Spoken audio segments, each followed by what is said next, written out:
Bonjour, Bruno Marchal, mental coach à Montpellier, par Skype, par téléphone quand vous êtes loin, face à face quand vous êtes plus proche. Le principe, 1 heure de coaching et ensuite 15 jours de suivi. C'est pour ça que les coachings marchent si bien, parce que s'il n'y a pas les 15 jours de suivi, vous pouvez m'appeler autant de fois que vous voulez, eh bien ça ne marche pas, parce que grâce au coaching, les choses vont bouger dans votre vie ou dans votre couple, et bien sûr, il y aura des nouvelles questions qui vont se poser. Donc si vous ne pouvez pas me joindre à ce moment-là, ça ne sert à rien d'avoir fait le coaching.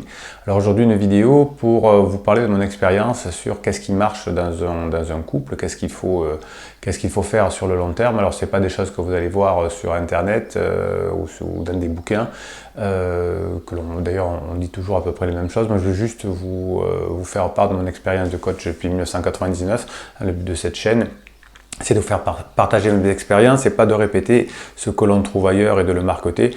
Il y a d'autres chaînes qui font ça beaucoup mieux que moi, je vous laisse aller les voir. Et il y en a des très bonnes d'ailleurs qui vous indiquent les choses que l'on dit habituellement.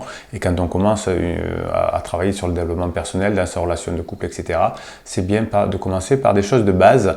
Ça permet d'avancer et ensuite on va sur des choses plus pointues pour aller vraiment au fond des choses et être efficace. Alors la première chose qui fait qu'un couple va fonctionner, c'est d'affronter et sans avoir peur de l'effort les problèmes qui viennent en face. Alors la plupart du temps, dans un couple, on met la poussière sous le tapis, comme on dit, hein, les couples qui me consultent et qui ont donc des difficultés, c'est qu'ils n'ont pas résolu les problèmes au fur et à mesure en disant c'est pas très important, ou on a d'autres choses à faire, ou j'ai pas envie d'en parler, ou j'ai peur d'en parler, etc. Donc chaque problème, et il y a tous les jours des problèmes dans une relation, dans un couple, idem dans le management, c'est la même chose, hein, puisque vous savez que depuis 2003 j'ai un cabinet de formation dans lequel je suis associé et je coach des chefs d'entreprise, des cadres, ils ont les mêmes problèmes. S'ils ne règlent pas les problèmes de management au fur et à mesure, eh bien on se trouve en face d'une bombe quelque temps après. Donc la première chose que je vois dans les couples qui ne fonctionnent pas, qu'est-ce que c'est ? Eh bien, c'est qu'ils n'ont pas résolu les problèmes. Et ça demande beaucoup d'énergie, et on a du boulot, et on a des enfants, et on a des loisirs, et on n'a pas le temps. Eh bien, si on ne le fait pas, la bombe explose. Donc la première chose, c'est que le couple est fait de problèmes à résoudre, et c'est dans la résolution de ces problèmes qu'on devient de plus en plus fort, et c'est dans l'absence de résolution des problèmes, quand on ne les affronte pas, que l'on a des problèmes ensuite. Ensuite, je vois qu'un problème, quand il est résolu, parfois revient. Donc l'idée, c'est quand vous avez un problème dans un couple, c'est qu'il ne doit pas revenir 2 fois. Alors j'ai pris quelques notes là-dessus. Il faut trouver un moyen, quand on a un problème, de économiser le temps et l'argent ensuite, c'est-à-dire qu'il ne faut pas qu'il se reproduise. Donc on va passer du temps pour le résoudre, on va en parler, on va voir ce qui est mieux financièrement, on va voir ce qui est mieux dans la façon d'organiser les choses, et ensuite on n'y revient pas. Si on survole le problème et que l'on est obligé de le refaire plusieurs fois, on croit qu'il n'y a pas de solution. On croit que l'autre n'est pas fait pour nous et on ne va pas y arriver. Donc quand on traite un problème, on le traite à fond dans la relation managériale ou dans ce couple-là. Ensuite, il faut bien se dire que dans le couple ou dans la relation managériale d'ailleurs, c'est pareil, la nuit est interdite. À partir du moment où l'un des deux s'ennuie, c'est mort. C'est-à-dire, c'est mort, ça ne veut pas dire qu'on va se séparer, ça veut dire qu'il y en a un des deux qui va commencer à vouloir plus, vouloir différemment, qui va provoquer l'autre, et ça va commencer à engendrer les conflits. Donc, ennui interdit. Donc, il faut savoir ce qu'aime bien son collaborateur, son conjoint, etc. et lui permettre de vivre cette relation intense et non pas cet ennui. Dans le couple, comme dans le management, il y a toujours des tâches fastidieuses. Donc pour les oublier, il faut que l'on ait un objectif plus grand. Alors dans les familles, à l'époque, l'objectif plus grand, c'était d'amener ses enfants à l'âge adulte et qu'ils aient une bonne situation, etc. Et donc toutes les petites tâches quotidiennes, ménagères, etc. étaient faites pour ça, étaient faites pour arriver à ça. Donc on s'inscrivait toujours dans quelque chose de plus grand. Aujourd'hui, je m'aperçois que les couples qui dérégulent, et pareil en management, vous voyez, aujourd'hui le parallèle est facile, c'est qu'il n'y a pas de valeur forte. Et donc toutes les tâches, les tâches les plus fastidieuses nous ennuient. Tandis que si je sais que je vais devoir contrôler les devoirs de mes enfants, et c'est peut-être problématique, mais c'est pour que plus tard, ils puissent avoir le choix de faire le métier qu'ils veulent, eh bien ça me permettra de comprendre pourquoi je fais ça et de faire les choses mieux.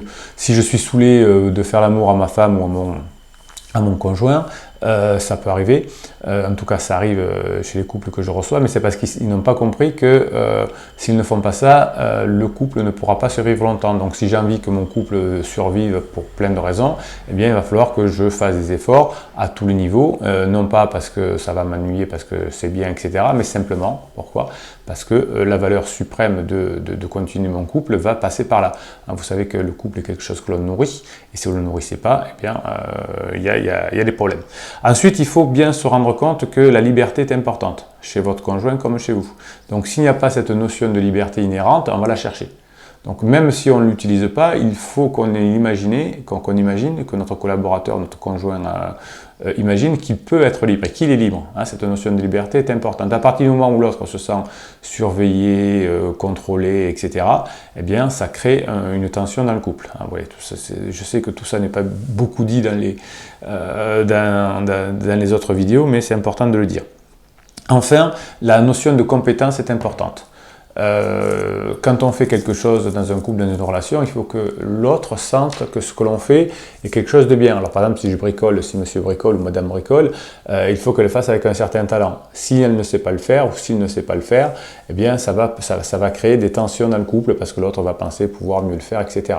Donc cette notion de compétence, alors je sais que c'est pas dit souvent aussi, mais c'est important et souvent on me dit mon mari ne sait pas même pas changer une ampoule, ou ça fait 4 fois que je lui demande de repeindre la chambre, de changer la chasse d'eau ou j'en sais rien, il ne sait pas le faire, il ne veut pas le faire, il n'est pas doué de ses 4 mains, ou ma femme ne sait pas faire ça dans l'acte d'amour ou je sais pas quoi, ou dans les voyages ou autre, elle ne sait pas lire une carte ou programmer un GPS, vous voyez, on peut tout reprocher à l'autre.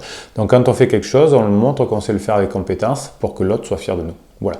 Alors je sais que c'est un peu dérangeant tout ça, tout ce que je vous dis, mais c'est juste l'expérience de coach depuis 1999. Et si vous réfléchissez, peut-être que vous dites aussi, j'aime bien quand mon mari me laisse de la liberté, quand ma femme me trouve compétent, quand on résout les problèmes à fond et qu'on n'y revient pas. Tout ça, c'est des choses qui vont faire que le couple va fonctionner, et surtout quand on a des valeurs communes, des valeurs communes importantes, qui vont faire que les tâches fastidieuses du jour ne vont pas nous ennuyer, mais vont être reliées à une marche qui va faire que nos valeurs fondamentales seront respectées.